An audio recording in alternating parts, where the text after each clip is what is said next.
ಕ್ಷಮಿಸಬೇಕು. ತಾರಾತುರಿಯಲ್ಲಿ ನಿಮ್ಮೆಲ್ಲ ಅರ್ಜೆಂಟಾಗಿ ಕೇಂದ್ರ ಸರ್ಕಾರ ತೆಗೆದುಕೊಂಡಂತ ತೀರ್ಮಾನ ತಮ್ಮ ಗಮನ ಸೆಳೀಬೇಕು ಅಂತೇಳಿ ಈ ಪ್ರೆಸ್ ಕಾನ್ಫರೆನ್ಸ್ ಕರೆದಿದ್ದೇವೆ. ನನಗೂ ಸ್ವಲ್ಪ ಖಾಸಗಿ ಕಾರ್ಯಕ್ರಮ ಆಯಿತು, ಊರು ಹೊರಗಡೆ ಹೋಗಿದೆ, ಸ್ವಲ್ಪ ತಡ ಆಯಿತು, ಕ್ಷಮಿಸಬೇಕು. ನಾನು ಯಾವಾಗಲೂ ಹೇಳ್ತಾ ಇರ್ತೇನೆ,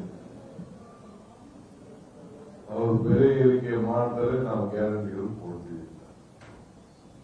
ನಮ್ ಗ್ಯಾರಂಟಿ ಇಲ್ಲ ಅಂದ್ರೆ ಜನರ ಬದುಕು ಏನಾಗ್ತಿತ್ತು ಅನ್ನೋದನ್ನು ತಾವು ಈ ಸಂದರ್ಭದಲ್ಲಿ ಆಲೋಚನೆ ಮಾಡಬೇಕು. ಯಾಕೆಂದ್ರೆ ಆಗ ಹೇಳ್ತಾ ಇರ್ತೀನಿ, ಆದಾಯ ಪಾತಾಳಕ್ಕೆ ಹೋಗ್ತಾ ಇದೆ, ಬೆಲೆಗಳು ಗಗನಕ್ಕೆ ಹೋಗ್ತಾ ಇದೆ. ಇದೆಲ್ಲ ಕೂಡ ನಿಜ ಆಗಿದೆ. ಹೋಟೆಲ್ ನೆನ್ನೆ ಎಲ್ಲ ಮೊನ್ನೆ ಭಾನುವಾರ ನೆನ್ನೆ ಇರಬೇಕು, ಮೊನ್ನೆ ನಾನು ನಮ್ಮ ಯಾವುದೋ ಖಾಸಗಿ ಹೋಟೆಲ್ ಹತ್ರ ಹೋಗಿದ್ದೆ. ಅರ್ಧ ಮುಚ್ಚಿಬಿಟ್ಟಿದ್ದಾರೆ, ನಮ್ಗೆ ಆಗ್ತಾ ಇಲ್ಲ ಈ ಕಾಂಪಿಟೇಷನ್ ಮಾಡಕ್ಕೆ, ಇಲ್ಲೆಲ್ಲ ಸೌದೆಗಳಲ್ಲಿ ನಾವು ಒಲೆ ಹಚ್ಚಕ್ಕೆ ಆಗ್ತಾ ಇಲ್ಲ ಅಂತೇಳಿ. ಸಿಲಿಂಡರು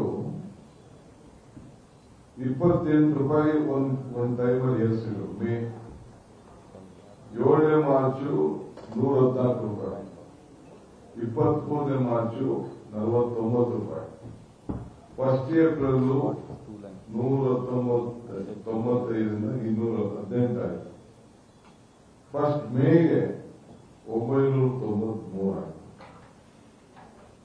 ಯಾರು ಕೂಡ ಕಮರ್ಷಿಯಲ್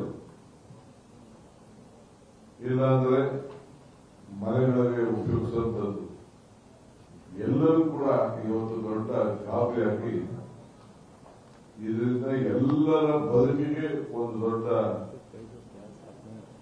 ಶಾಪ ಆಗೋಗಿದೆ. ಇವತ್ತು ಇಂಥ ಒಂದು ದೊಡ್ಡ ಹೈಕ್ ಅನ್ನ ನಮ್ಮ ಕ್ರೂಡ್ ಆಯಿಲ್ ಕಡಿಮೆ ಆದ್ರೂ ಕೂಡ ಸರ್ಕಾರ ತಂದಿರುವಂತ ತಾಂಗಂತ ನಮ್ಮ ಹತ್ರ ಕಲೆಕ್ಟ್ ಮಾಡಿದಂತೂ ದಿನಕ್ಕೆ 1 ಲಕ್ಷ ಕೋಟಿ ರೂಪಾಯಿ.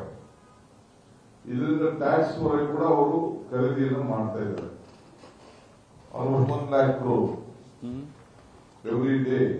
1,000 crore. 1,000 crores. 1,000 crore every day. 1,000 crores every day collect ಮಾಡ್ತಾ ಇದ್ದಾರೆ. ಅದನ್ನ ನಾವು ಬಿಡ್ಬೋದಾಯ್ತಲ್ಲ, ಬಿಟ್ಟು ಜನರಿಗೆ ಅನುಕೂಲ ಮಾಡಬಹುದಾಯ್ತು. ಸೊ ಈ ದೇಶದಲ್ಲಿ ಬಹುಶಃ ಬೇರೆ ಯಾವ ದೇಶದಲ್ಲೂ ಕೂಡ ಇಂಥ ಒಂದು ದೊಡ್ಡ ಹೆಚ್ಚುವರಿ ಆಗಿಲ್ಲ. ಅಂದ್ರೆ 7.52 ರೂಪಾಯಿ, 7.5 ರೂಪಾಯಿ ಒಂದು ಲೀಟರ್ಗೆ ಆಗ್ತಾ ಇದೆ ಅಂತಂದ್ರೆ ಬಹುಶಃ ಎಷ್ಟು ಅವ್ರಿಗೆ ಸಾಮಾನ್ಯ ಜನರ ನಿಮ್ಗೆಲ್ಲ ಅನುಕೂಲ ತೊಂದರೆ ಆಗ್ತಾ ಇದೆ ಅನ್ನೋದನ್ನ ನೀವೆಲ್ಲ ಗಮನಿಸಿದ್ದೀರಿ. ಈಗ ನಾವು ಪಿಕ್ಪಾಕೆಟ್ ಅಂದು 100 ನಾಟ್ ಅಂದು ಎಲ್ಲ ಹೇಳೋದು, ಏನೇನು ಭಾಷೆ ಬೇಕು, ಏನೇನು ಡಿಕ್ಷನರಿಗಳಲ್ಲಿ ಪದಗಳಿದೆ ಅದನ್ನೆಲ್ಲ ನಾವು ಈಚೆಗೆ ತೆಗೆದು ತಮ್ಮ ಗಮನವನ್ನು ಸೆಳೆದು ಮಾನ ಮರ್ಯಾದೆ ಇಲ್ಲ.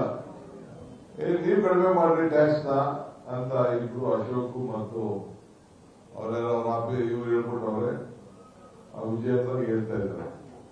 ಫಸ್ಟ್ ನೀವ್ ಕಡಿಮೆ ಮಾಡೋದ್ ಕಲಿಯ, ನೀವು ಕಡಿಮೆ ಮಾಡಿಸಿ. ಫಸ್ಟ್ ಸೆಂಟ್ರಲ್ ಗೌರ್ಮೆಂಟ್ ಅಲ್ಲಿ 1,000 ಕೋಟಿ ರೂಪಾಯಿ ಡೈಲಿ ಎಕ್ಸ್ಟ್ರಾ ತಗೋತಾ ಇದ್ದೀರಲ್ಲ, ಅದನ್ನ ನೀವು ಕಡಿಮೆ ಮಾಡಿ.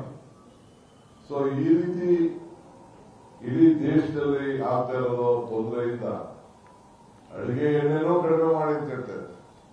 ಅಂದ್ರೆ ಊಟ ಮಾಡೋದು ಕೂಡ ಎಣ್ಣೆ ಕಡಿಮೆ ಉಪಯೋಗಿಸಿದ್ರು ಕೂಡ ಎಲ್ಲೋ ಒಂದ್ ಕಡೆ ಪ್ರಧಾನಮಂತ್ರಿಗಳು ಅದನ್ನ ಉಪಯೋಗಿಸುದು.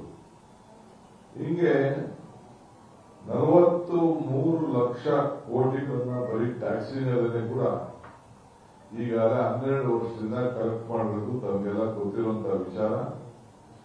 ನಮ್ಮ ಕಾಂಗ್ರೆಸ್ UPA ಸರ್ಕಾರ ಇದ್ದಾಗ ಕೇವಲ 71 ರೂಪಾಯಿ ಇದ್ದಿದ್ದು, ಡೀಸೆಲ್ 56 ರೂಪಾಯಿ ಇದ್ದಿದ್ದು, ಇವತ್ತು ಡೀಸೆಲ್ 99 ರೂಪಾಯಿಗೆ ಇವತ್ತು ಮುಟ್ಟಿದೆ.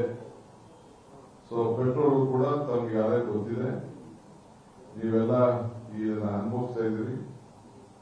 ಸೊ ನಮ್ಮ ಪಕ್ಷ ಇವತ್ತು ಮೀಟಿಂಗ್ ಆದ್ಮೇಲೆ ನಾವೇನ್ ಪ್ರತಿಭಟನೆಯನ್ನ ಮಾಡಿ ಜನರ ಗಮನವನ್ನು ಸೆಳೀಬೇಕು ಅನ್ನೋದನ್ನ ಮಧ್ಯಾಹ್ನ ಮೇಲೆ ನಮ್ದು ಒಂದು ಸಭೆ ಇದೆ.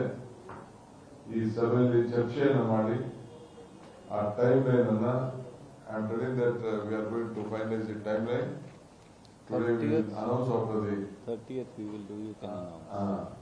30ನೇ ತಾರೀಕು ಈ ಪ್ರತಿಭಟನೆಯನ್ನ ಎಲ್ಲ ಜಿಲ್ಲಾ ಕೇಂದ್ರದಲ್ಲೂ ಕೂಡ ಮಾಡಲಿಕ್ಕೆ ಈಗಾಗಲೇ ನಾವು ತೀರ್ಮಾನವನ್ನು ನಾವು ಮಾಡಿದ್ದೇವೆ. ಅದಾದ್ಮೇಲೆ ಪ್ರತಿ ಅಸೆಂಬ್ಲಿ ಸೆಗ್ಮೆಂಟ್ ಕೂಡ ಅವರಿಗೆ ಅವರ ನಿಧಿಯಾದಂತ ವೇಳೆಯಲ್ಲಿ ಮಾಡಬೇಕು ಅಂತೇಳಿ ನಾವು ಮಾರ್ಗದರ್ಶನವನ್ನು ನಾವು ಕೊಡ್ತಾ ಇದ್ದೇವೆ.